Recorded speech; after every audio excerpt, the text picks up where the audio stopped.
A couple of weeks ago, Michael Sasser, a boudoir photographer based in LA, published a video titled Exposing the Truths About Expensive Photographers. Understandably, it had a variety of responses, and in this video, I'll be replying to one particular comment and expanding on it.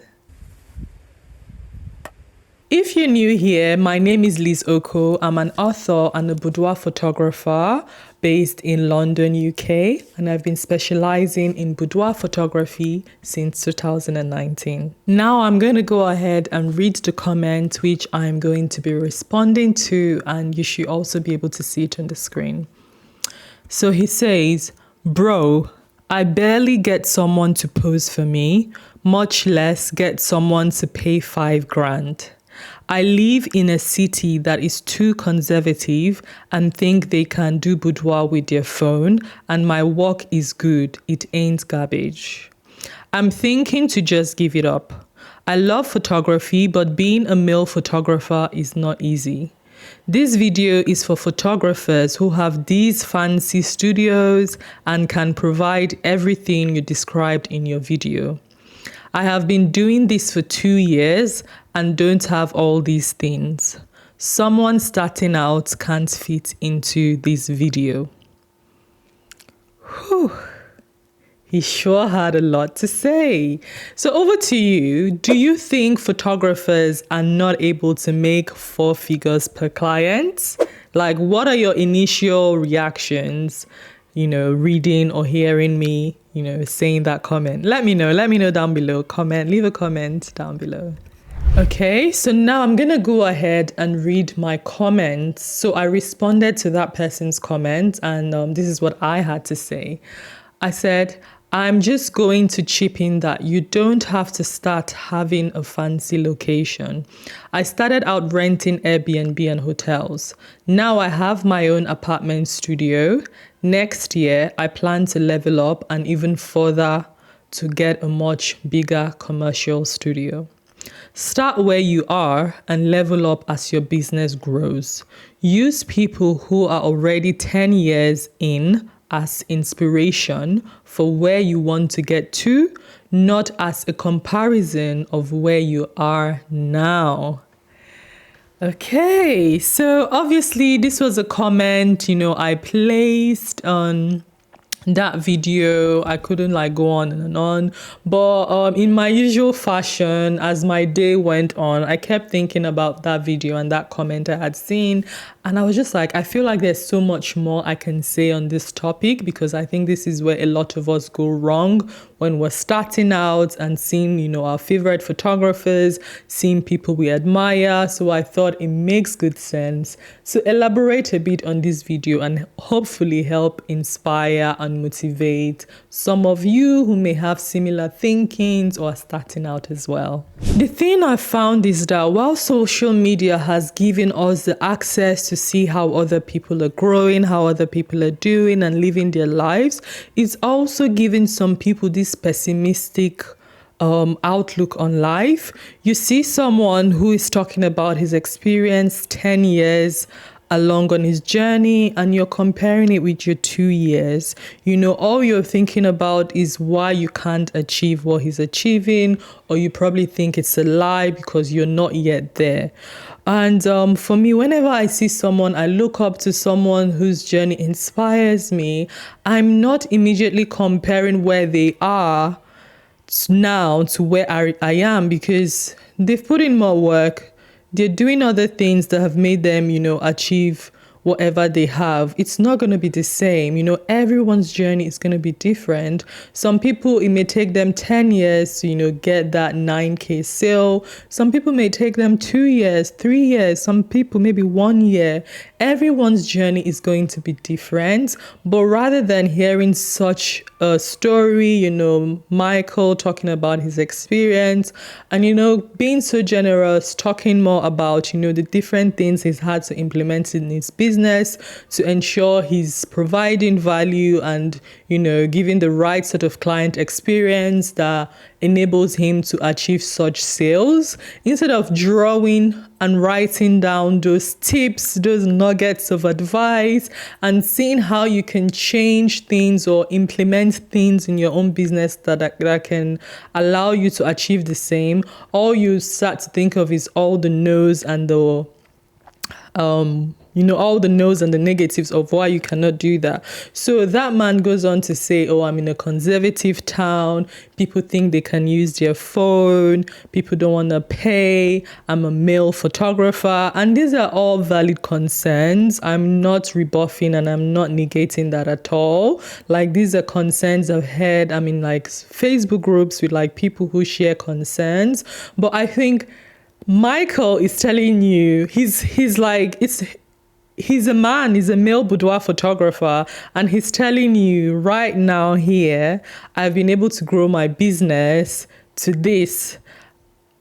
And instead of taking inspiration from him, you're just coming up with all these reasons why you think it's not possible for yourself. So Michael also responded to that comment, which let me read now actually. So he said, all of these things come after 10 years of being in business. But when I started Boudoir, I was charging $600 shooting on a futon. Then 1,000, then 1,500. Then I moved to LA and shot on an air mattress and started making 2,000, then 3,000, then 4,000. Then I moved into the spot I have now, which you see. It takes time, but it's possible. So this just encapsulates, what I was trying to say as well. He started, wherever he was, and then he moved. So if you feel maybe you can't, achieve similar results where you are, is there something you can do to achieve that result without moving? If you love that city and you don't want to move, it can be done. Yes, I know that because I'm in groups where people have experienced that. Or are you willing to move somewhere else where there's, more people, higher income thresholds and stuff like that? He also goes to say, I didn't start by, earning 9K in my first shoot. It was an incremental change. So what can you do as well? Michael is a male boudoir photographer. You say one of your reasons is because you're a man as well. So how about you see or learn from this person who has been able to do well in this niche despite being a man? So my whole point and the reason for this video is trying to say we should always try to look at the positive from videos like this, teachings like this, rather than just putting up a wall and saying, oh yeah, it's fine, you can do it, you have an amazing studio. No, everyone starts at a different point. Some people start off and maybe they already have the amazing studio, either they already had the capital to do so or they go ahead and go and get a loan. But some people like Michael and myself, we start gradually. So I'm going to give an example of myself actually. So when I started off Boudoir as well, totally bootstrapping, money here, I started with 500 and then it just kept growing. So basically when I started off as well, I didn't even have a studio. I started off renting Airbnbs and hotels. So I actually found this website called Dayuse. I'm putting you on if that's something you would love to do. So Dayuse is this website where it lists, different hotels in different places. And in London, basically means hotels who have empty rooms, unoccupied rooms by customers, and they put it on Dayuse and say you can use it for the day only for a period of time. They all state the times it's available for, and it's at a less cost. So basically you can use it from, let's say, 9 to 3 or 9 to 5. And basically whenever I get a booking is when I would book a spot. So that means I didn't have to pay for a studio when I wasn't sure if I would get a booking or not. So I'll basically wait. When I get a booking, I go on Dayuse, put in the date I need it for, look at the hotels. And because I wanted my, boudoir experience to be of the luxury end. I was always going for hotels in like the center of London that had the luxurious, amenities and facilities, that had the names and stuff. And so it was in keeping with my brand, but that means I didn't need to go and splurge on a studio, which I couldn't afford. I did that, and then the next step in 2022, I'd been able to save enough money. I then got an apartment where I then designed and decorated as a studio. And so you can see where I am now and where I'm doing my photo shoots at is not my end. I also plan in the future to go ahead and even have a much bigger studio with more decor, more furniture, more creative rooms and things like that. You can have like that dream goal you want for your business. Doesn't mean when you're starting on day one, you are going to get there. And it doesn't mean you then have to have this defeatist mentality where you think you can never get there. Just keep going, keep working at it, keep learning, keep growing. Every year it gets better and you would eventually get there. The truth of the matter is, in business, there's no cutting corners. Everyone has to put the work in. So Michael has done it 10 years. This is where he is. You are going to do it. You're in year 2. Your year 10 may even be much bigger than Michael's. You have no idea. So rather than seeing all the negatives of why you can't do it and why you don't have an amazing studio like Michael, how about you use Michael as an inspiration? Put him on your inspiration board and be like, in 10 years, or let's say even less than that, in 5 years, I'm going to sign up for that course Michael is giving all his secrets. Okay, so I've actually created a video on what's going to help you become a professional photographer fast. And in there, I talk about why it's important to invest time and money. So invest in the course and learn the things he's learned over this time, which will enable you to have a shorter time period to achieve similar results. There's no two ways about it. You will have to put that work in, either by putting in time or investing money to fast track that time. But that's just going to be how it would go.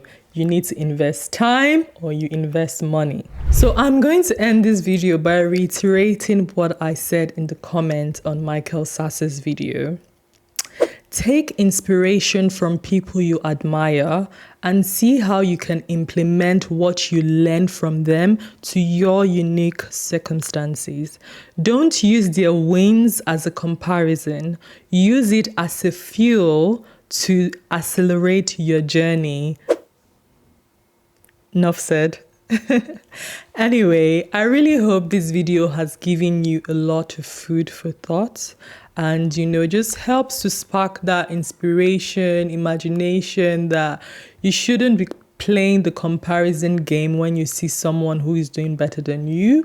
Instead, you should be using them as a source of inspiration for how far you yourself can go if you keep at it.